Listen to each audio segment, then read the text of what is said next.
முதல்ல வரக்கூடிய ராசி என்று சொல்லக்கூடிய காலபுருஷ தத்துவத்தின் முதல் ராசியான மேஷராசிக்கு நம்மளுக்கு 10ஆம் மாதம் தொடங்கி நம்மளுக்கு 4 மாதங்கள் 5 மாதங்கள் கூட கூடுதலாகவே சொல்லுறாங்க. அதிகப்படியான பரவரவு தனலாபம் என்று சொல்லக்கூடிய அமைப்பை பெறுதல் மேஷராசிக்கு தொட்டது துலங்கக்கூடிய காலமாகவும், அதாவது முதல்ல சொல்லப்போனால் மேஷராசிக்கு தான் அவங்க வாழ்வாதாரம் இதுவரைக்கும் பின்தங்கி போனவங்க, வேலை இழப்பு ஏற்பட்டவங்களுக்காகட்டும், எதனா இருக்கட்டும் ஐயா, நான் இடம் வாங்கலை, இது வரைக்கும் நிலம் வாங்கலைன்னு நினைக்கிறவங்களுக்கெல்லாம் இது ஒரு பெரிய முன்னேற்றம் தரக்கூடிய அமைப்பை பெறப்போறார் குரு பகவானால். யோகமே கிடைக்க போதுலாம், நல்ல லக்ஷ்மி கடாட்சம் கிடைக்க போகுது சுவாமி. நல்ல ஒரு மேன்மை அறக்கூடிய அளவுக்கு, அதாவது தனலாபம் என்று சொன்னாலே மனிதனுக்கு இருந்து வந்த பிரச்சனைகளை விலகிவிட்டாலே போதும் என்று சொல்லுவோம். கடனோ கடன் சார்ந்த விஷயங்களோ, நான் வீடு கட்டிட்டேன் அதுக்கு கடன் வாங்கிட்டேன் அப்படின்னு அதுலேருந்து நாம் மேன்மைப்படணுமா? பகவான் நம்மளுக்கு 10ஆம் மாதத்துலேருந்து கொடுக்க ஆரம்பிக்கிறார் ஐயா. தொடர்ச்சியாக 5 மாதங்கள் தனவரவு அதிகரிக்கும் அதிகரிக்கும் அதிகரிக்கும். பயப்படணும் அவசியம் இல்லை. வரவுக்கேற்ற செலவினங்களும் கண்டிப்பாக இருக்கும். மேஷராசி மேன்மை தரக்கூடிய அளவுக்கு முதன்மை ராசியாக இந்த குரு பகவானால் பெரிய லெவலில் வரப்போகிறாங்க. தொட்டது துலங்க போது சாமி. அடுத்தது கன்னிராசிக்கார், இதுவரை இல்லாத ஒரு அமைப்பு, ரொம்ப கடுமையான தாக்கத்தை அனுபவித்தவங்களும் இவங்களும் ஒருவர், நான் இல்லைன்னே சொல்லலை. அவங்களுக்கு தனவரவு இதுவரைக்கும் இருந்து வந்த பிரச்சனையிலிருந்து விடுதலை என்று கூட சொல்லுவேன்.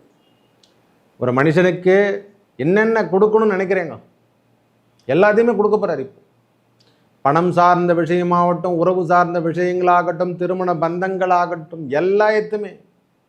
ஏன்னா அவர் தான் 7ஆம் அதிபதி, அவரே தான் 4ஆம் அதிபதி. இந்த கேந்திரம் பெறக்கூடிய ராசியில் குரு பகவான் அமர்ந்திருந்தாலே பெரிய யோகத்தை கொடுப்பார். கேந்திராதிபதி தோஷம் பெற்றும் 4ஆம் அதிபதி ஆகட்டும், அவர் 7ஆம் அதிபதி ஆகட்டும், ஏன்னா இது கேந்திராதிபதி தோஷம் பெற்று கூட நம்மளுக்கு அந்த யோகத்தை கொடுக்கக்கூடிய பாக்கியம் பெறார். அவர் 9ஆம் இடத்தில் அமர்வதால் கன்னிராசிக்கு உயர்ந்த முன்னேற்றம் முன்னேற்றம் முன்னேற்றம். இது வரைக்கும் பின்தங்கி போனவங்க கூட 10ஆம் மாதத்துலேருந்து அவங்களுடைய வேலைகள் எல்லாமே சுறுசுறுப்பாக நடக்க ஆரம்பிச்சிடும். இது வரைக்கும் தூக்கி போட்டுட்டேன் சுவாமி, எதுவுமே நான் செய்ய முடியல அப்படின்னு நினைக்கிறவங்களுக்கெல்லாம் பெரிய பெரிய மாற்றங்கள் இந்த 10ஆம் மாதம் நம்மளுக்கு செப்டம்பர் மாதம் கொடுக்க போகுது. செப்டம்பர் மாதம் முடிஞ்ச பிறகு உனக்கு அக்டோபர்லேருந்து உங்களுக்கு கொடுக்க போகுது சுவாமி. பயப்படணும் அவசியமே இல்லை.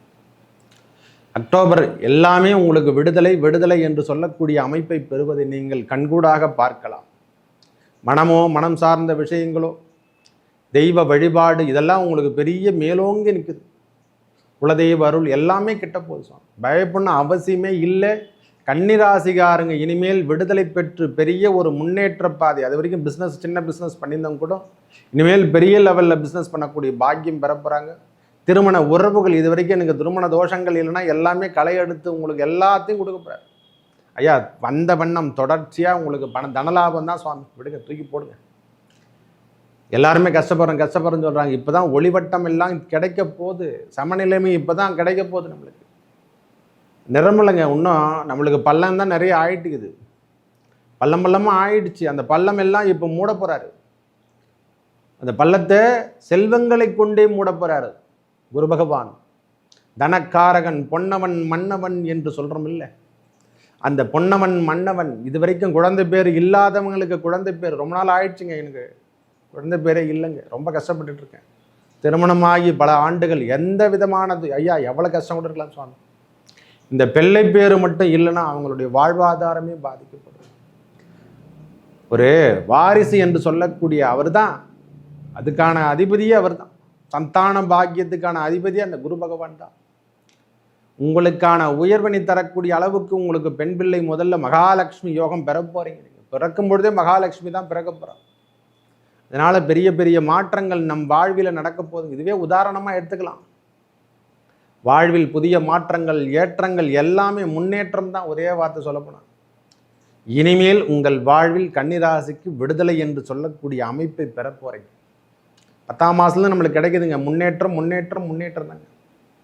அடுத்ததாக விருச்சிக ராசி முதன்மைப்படுத்த வேண்டும் என்றால் ஒரு மனுஷனை இதுக்கப்புறம் அவங்கள தொடுவதற்கான ஆளே கிடையாதுன்னே சொல்லலாம். ஒரே வார்த்தை, 10ஆம் மாதத்துலேருந்து அவங்களுடைய வாழ்வாதாரம் உயர்ந்து காணப்போகுதுன்னா இனிமேல் தான் அவங்களுக்கு வரப்போகுது. இந்த ஜாக்பாட் காலம் என்று கூட சொல்லுவேன் நான், உறுதியாக சொல்லப்போனால். மனிதன் இது வரைக்கும் தடம் தெரியாமல் சென்று விட்டாங்க, ஒளிஞ்சே வாழ்ந்துட்டாங்க.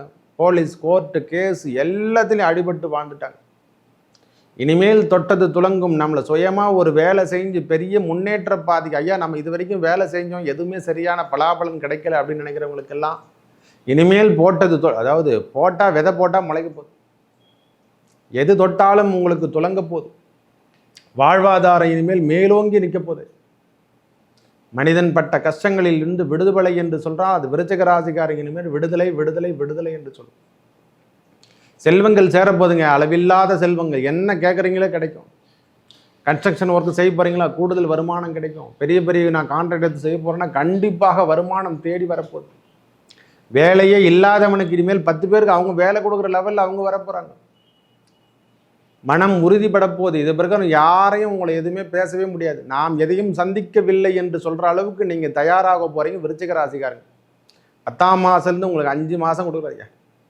5 மாதம் என்ன, வாழ்வாதாரம் இனிமேல் மேலோங்கியே நிற்க போகுது. உங்கள் வாழ்க்கையில் இனிமேல் வெற்றி என்பதை நீங்கள் உறுதிப்படுத்தி செல்வங்கள் சேரப்போகுது. தனரவு நம்மக்கிட்ட இருக்கிற செல்வங்கள் பொங்கி ஒழிஞ்சு திருப்பி மற்றவங்களுக்கு கொடுக்க போகிறீங்க ஐயா. இனிமேல் பின்தங்கி போகக்கூடிய காலமே விருச்சிக ராசிக்காரங்க இனிமேல் கிடையவே கிடையாது. தூக்கி போட்டு போயினிடலாம். எல்லையில்லாத அளவுக்கு உங்களுக்கு செல்வத்தை சேர்க்க போகிறான். திருமண பந்தத்தின் உறவு என்று சொல்லக்கூடிய அமைப்பை பெற போகிறோம். இது வரைக்கும் தோஷங்கள் எதனா ஏற்பட்டு தான் அந்த தோஷமெல்லாம் நிவர்த்தி அடைய போகுது. நல்லா இருக்க போகிறீங்க ஐயா. ஒரே வார்த்தை சொல்லப்போனால் விருச்சிக ராசி இனிமேல் மேன்மை தரக்கூடிய இடத்துல குரு பகவான் அமர்ந்திருப்பதாலையும் அவருடைய பார்வை, நேரடி பார்வை வாங்குறீங்க. இது வரைக்கும் வாங்கலை, இப்பொழுது வாங்கி அந்த தோஷ நிவர்த்தி என்று சொல்லக்கூடிய அளவுக்கு நம்முடைய பாக்கியம் எல்லாம் பெறப்போகுது. ஒரு மனிதன் இப்படி தான் வாழணும், வாழக்கூடாதுன்னா விருச்சிக ராசி கேளு. இப்படிலாம் அவங்க வாழ்ந்துருப்பாங்க தெரியுமா வாழ்க்கையை.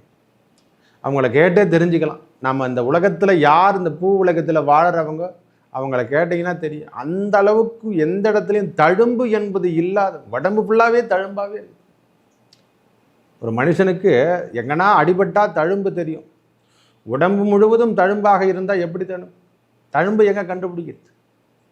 அந்த அளவுக்கு கிழிச்சு. இனிமேல் தழும்பு என்பதில் இல்லாத வண்ணம் காணப்படுறார். உங்களை கண்டு உலகமே வியக்க போதையா. அடுத்ததாக மகர ராசி. வாழ்வில் இனிமேல் நம்மளுக்கு வெளிச்சம் வருமா வராதா என்று எண்ணி பார்த்து கொண்டிருக்கும் மகர ராசி. என் வாழ்வில் வெளிச்சமே இருக்குமா இருக்காதா, நம்ம வாழ்க்கை தரம் இப்படியே தான் ஓடுமா, என் வாழ்க்கை தரத்தில் நான் எதுவுமே நீச்சல் அடித்து நான் எங்கே இருக்கிறேன், எந்த கடலில் இருக்கிறேன்னு தெரியாமல், எந்த காட்டில் இருக்கிறேன்னு தெரியாமல் வாழ்ந்து கொண்டிருக்கும் மகர ராசிக்காரங்களுக்கெல்லாம் இனிமேல் போட்ட விதை அப்படியே முளைச்சி பெரிய மரமாக நம்மளுக்கு கனிகளாகவோ செடிகளாகவோ பெரிய பெரிய மாற்றங்கள் கொடுக்கின்ற பாக்கியம் பெற போகிறீங்க ஐயா. ஐயா திருமண உறவுகள் சேரப்போகுது. நம்மளுக்கு இளமையாக அந்த வயது உடையவங்களுக்கெல்லாம் திருமண பந்தங்கள் கூடி வந்துடும். பயப்பட அவசியமே இல்லை. நல்ல செல்வங்கள் சேரப்போகுது ஐயா. நீங்கள் அதாவது அழிக்க முடியாத செல்வங்கள் நம்மளுக்கு கொடுக்க போகிறாரு. கல்வி செல்வம் ஆகட்டும், பிள்ளை செல்வம் ஆகட்டும், என்னென்ன கொடுக்கணும் ஐயா உங்களுக்கு. உங்களுக்கான அமைப்பு என்றால் இதுக்கப்புறம் தேட்டா கூட கிடைக்காது. அது மாதிரி பாக்கியம் பார்வை, அவருடைய பார்வையால் உங்களுக்கு எல்லா விதமான பாக்கியம் கிடைக்க போகுது. வாழ்வாதாரம் இது வரைக்கும் பின்தங்கி போயிருந்தவங்களெல்லாம் திருப்பியும் களை எடுத்து அவங்க எல்லாத்தையும் தூக்கி போட்டுருவாங்க. இப்போவே ஓரளவுக்கு பரவாயில்ல என்று சொல்லக்கூடிய நிலைமையில் வந்து கொண்டு இருக்கிறாங்க மகர ராசிக்காரர். அந்த 7.5 சனியை அவங்களும் முடிச்சிருவாங்க. அந்த காலமெல்லாம் நிறைவு பெறும். இந்த குரு பகவானால் அதாவது அழிய முடியாத செல்வங்கள் அவங்ககிட்ட வந்து சேரப்போதுங்க. ஒரு உயர்வான நிலைமைக்கு எடுத்து செல்லக்கூடிய நிமிர்ந்த நடை, நேர்கொண்ட பார்வை அந்த மகர ராசிக்காரங்க அனுபவிக்க தான் போகிறாங்க. வாழ்வில் பெரிய பெரிய மாற்றங்கள், முன்னேற்றம் என்று சொல்கிற அளவுக்கு அவங்க வாழ்வாதாரம் உயர்ந்தே காணப்போகுது. பயப்புண்ணும் இனிமேல் அவசியமே இல்லை சுவாமி. எதனா ஒரு ரூபத்தில் நம்மளுக்கு இறைவன் படியளப்பார்.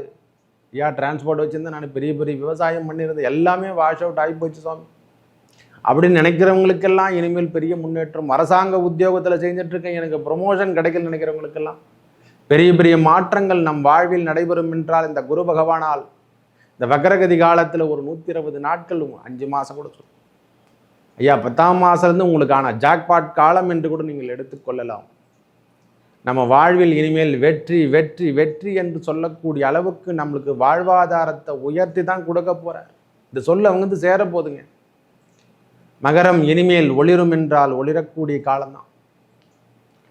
வாழ்வில் இனிமேல் கஷ்டங்களோ துயரங்களோ துன்பங்களோ இனிமேல் நெருங்காது என்பதற்கு இதுவே முதல் உதாரணம். மேஷமாகட்டும், கன்னி ராசியாகட்டும், விருச்சிக ராசியாகட்டும், மகர ராசியாகட்டும், பணவரம் அதிகரிக்கக்கூடிய ராசிகளாகவும் பெரிய பெரிய மாற்றங்களும் முன்னேற்றங்களும் அவங்க வாழ்வில் இனிமேல் தொடர்ச்சியாக வந்து கொண்டே இருப்பதையா. மேலும் நல்லதெல்லாம் நடக்க இறைவன் முருகப்பெருமானை வணங்கி வர உங்கள் வாழ்வில் ஏற்பட்ட துன்பங்கள் விலகி நல்லதே நடக்கும். நன்றி, வணக்கம்.